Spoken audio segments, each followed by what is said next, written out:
வாடா. What the hell is happening in this house? James! James! தோ வந்துட்டேன். சொல்லு என்னாச்சு? உங்க அம்மா எங்க அம்மாக்கு என் போனுக்கு வீடியோ கால் பண்ணிட்டே இருக்காங்க ஜேம்ஸ். காலா அவங்க என்னைக்காவது உன் போனை கூப்பிடுறாங்க. ஏதாவது பேசணுமா இருக்கும், பேசிரு. இப்போ இவங்க போன் அட்டெண்ட் பண்ணி நான் பேசினேன்னா வள வள கொல கொலன்னு ஏதாச்சும் பேசிக்கிட்டே இருப்பாங்க. எனக்கு நிறைய வீடியோஸ் எடுக்கணும் ஜேம்ஸ். கேத்து இப்போ ஒரு வாட்டி அட்டெண்ட் பண்ணி பேசிட்டேன்னு வையேன், அப்போ ரொம்ப நாளைக்கு உனக்கு கால் பண்ணி டிஸ்டர்பே பண்ண மாட்டாங்க. கொஞ்சம் பேசிறேன். உங்க அம்மா மட்டும் இந்த டாபிக்கை பத்தி பேசினாங்க, போனை உன் கையில கொடுத்துருவேன். நீ தான் பேசணும். பேசிடுவல? சரி ஓகே, கால் அட்டெண்ட் பண்ணு. சரி வா, அந்த கால் அமுக்கி விடு.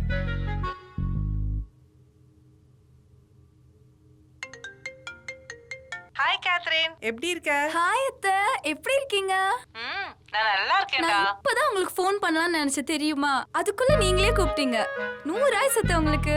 ஓ அப்படியா?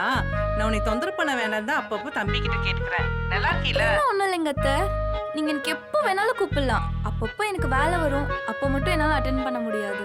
ஓ சரி சரி. அப்புறம் இந்த ஹனிமூன் பேக்கேஜ் எல்லாம் இருக்குல்ல, அது சிம்லா குலு மணாலி அப்படிலாம் போயிட்டு வரலாம்ல?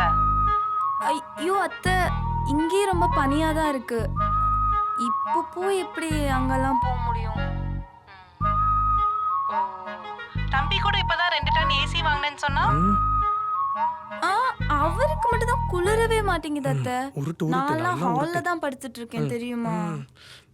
அப்புறம் இந்த பாக்கியலட்சுமி புருஷன் இருக்கான்ல, அவனே 2வது கல்யாணம் பண்ணி குழந்தை பெத்து காது குத்து ஃபங்க்ஷனுக்கு கூப்பிட்டுருக்கான். உங்களுக்கும் கல்யாணம் ஆகி 3 வருஷம் ஆச்சு. நீங்களும் ஏதாவது நல்ல செய்தி சொன்னீங்கன்னா.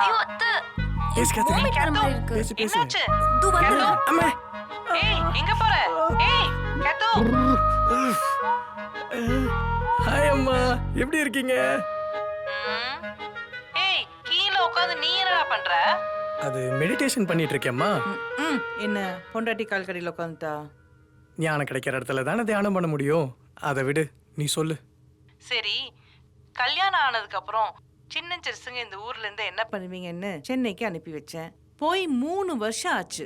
திரும்பி வந்த பாடில்ல. என்னையும் மறந்துட்டீங்க, இந்த ஊரையும் மறந்துட்டீங்க. உங்ககிட்ட வேற என்னடா கேட்க போறேன்? உங்களுக்கு வளர்த்துறதுக்கு கஷ்டமா இருந்துச்சுன்னா பெத்து மட்டும் என் கையில கொடுத்துருங்க. நான் அழகு போல வளர்த்திக்கிறேன். நானும் இங்க தனியா தானடா இருக்கேன். கொஞ்சம் யோசிச்சுக்கோ ஏண்டா.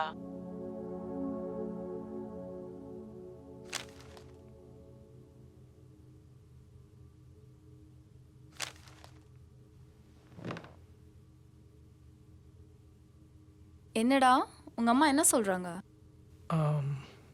இந்த வாட்டி துணிவோட இறங்கி ஒரு வாரிசை பெற்று கொடுத்துட்டா போதும், அவங்களே ஊர்ல வச்சு வளர்த்திக்கிறேன்னு சொல்லிட்டாங்க. No no no. ஏன் ஏன் ஏன்? அது எப்படி? நம்ம ஆசையா ஒரு குழந்தைய பெத்துக்கிட்டு அது உங்க அம்மா கிட்ட வளர்த்துக்கோங்கன்னு கொடுக்க சொல்றியா? நெவர். ஏண்டி? என்னது? ஏமா? என்னை பார்த்தா உனக்கு கல் நெஞ்சக்காரி மாதிரி தெரியுதுல்ல? வெளியில ஒவ்வொரு அம்மாவையும் அவங்க குழந்தையோட பார்க்கும்போது என்னையும் அம்மானு கூப்பிட ஒரு குழந்தை வேணும்னு எனக்கு ஆசை இருக்காதா? இது நான் உங்ககிட்ட எக்ஸ்பிரஸ் பண்ணதில்லை, அவ்வளோதான். எனக்குன்னு ஒரு லைஃப் இருக்கு, ஒரு கெரியர் இருக்கு. ப்ரெக்னன்சியில் 1 இயர், ஃபீடிங் பீரியட் 1 இயர். இந்த சேஞ்சஸ் எல்லாம் என் பாடி அண்டர்கோ பண்ணா நான் இதே மாதிரி இருப்பேனான்னு எனக்கு தெரியல. நீயும் என் இடத்துல இருந்து பார், அப்ப நான் சொல்றது உனக்கு புரியும். இப்போ என்னதான் கேத்ரின் பண்ண முடியும்? இதை பற்றி தான் நானும் ரொம்ப நாளாக யோசிச்சுட்டு இருக்கேன். Finally my friend gave me an idea. என்னது? சரகசி.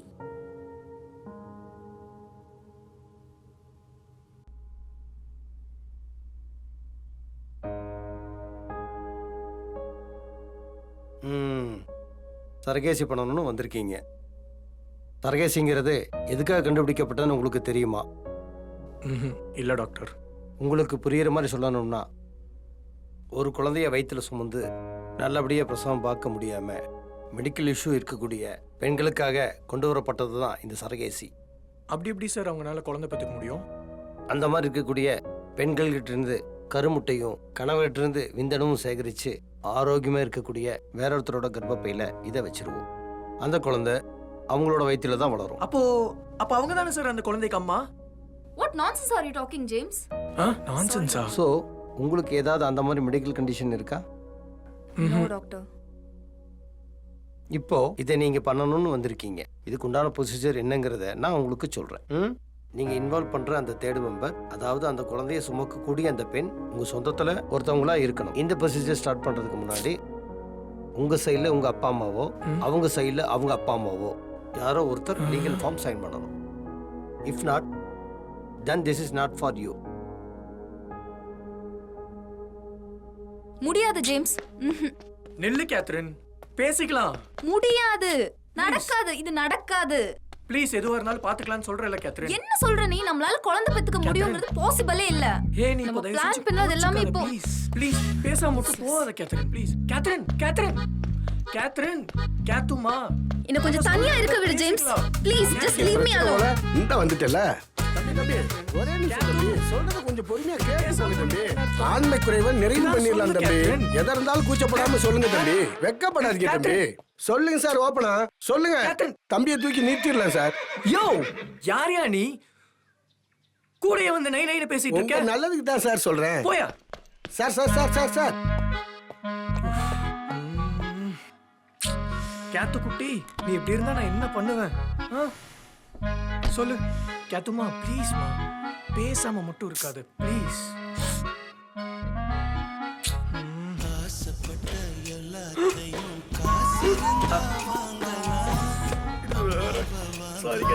எவன் சொன்னா? அதையும் வாங்கிடலாம் சார். எல்லாத்துக்கும் ஆள் இருக்கு. சொன்னா தானே சார் தெரியும்.